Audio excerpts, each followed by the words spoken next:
তাবিজ জাগ্রত করা মন্ত্র দেখেন ভাই, তাবিজ জাগ্রত করার অনেক প্রকার মন্ত্র আছে। তার মধ্যে এই মন্ত্রটা আমি 2-3টা কিতাবের মধ্যে পাইছি।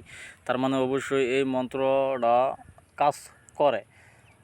তার মানে এই বলতেছি না যে আমি এই মন্ত্র দিয়া তাবিজ জাগ্রত করি। আমি আমার পার্সোনাল একটা মন্ত্র আছে, ওইটা দিয়ে আমি তাবিজ জাগ্রত করি। তবে এই মন্ত্রখানা আমি অনেক কিতাবে পাইছি, তার মানে কিছু হইলেও কাজ হয়, এই মন্ত্রটা কাজ করে। আচ্ছা যাই হোক, আপনারা পরীক্ষা করেন, আপনারা ট্রাই করেন, দেখেন কাজ হয় কি না। আমি তো আর মিথ্যা কথা বলতে পারবো না। অনেকেই আছে মনে করেন ভিডিও দেয় যে আমি 100% রেজাল্ট পাইছি, হ্যান ত্যান এরকম বোয়া চোয়া বগিচগি বোঝায়, ঠিক আছে। তো মিথ্যা কথা তো আর বলতে পারবো না, এমনিতেই মিথ্যা কথা আমি বলি না সহজে। বলতে মিথ্যা কথা আমি একটু ঘৃণা করি। যারা আমার সাথে মিথ্যা কথা বলে তাদের সাথে আমি সম্পর্কই বাদ করে দিই। আচ্ছা যাই হোক, ওগুলা কথা বললে আপনাদের দরকার নাই।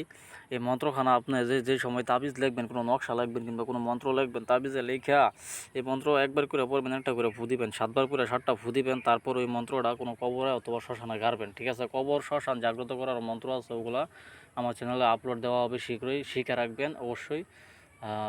শিক্ষার কোনো শেষ নাই, যত শিখবেন তত বুঝবেন, তত শক্তিশালী একজন কবিরাজ হয়ে গড়ে উঠবেন, এটা মনে রাখবেন। যাই হোক, মন্ত্রটা একবার আপনারা পড়ে শোনায় দিই আপনার সুবিধার স্বার্থে। ওং পুতাকা পুতাকা মহা, এটা মাহা লেহা, মহা বলবেন, মহা পুতাকা তা সেরা তা কুয়া সেরা কুয়া, ওং পুকদুং পুকদুং সেবরা পুকদুং তা সু তা কুয়া সেরা কুয়া।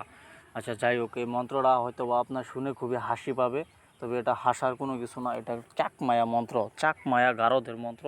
তো এটা দিয়ে আপনি কাজ করেন, ইনশাল্লাহ আমি অনুমতি দিয়ে দিলাম সকলকে, রেজাল্ট পাবেন ইনশাল্লাহ। ভালো থাকবেন, চ্যানেল ভালো রাখলে সাবস্ক্রাইব করে পাশে থাকেন।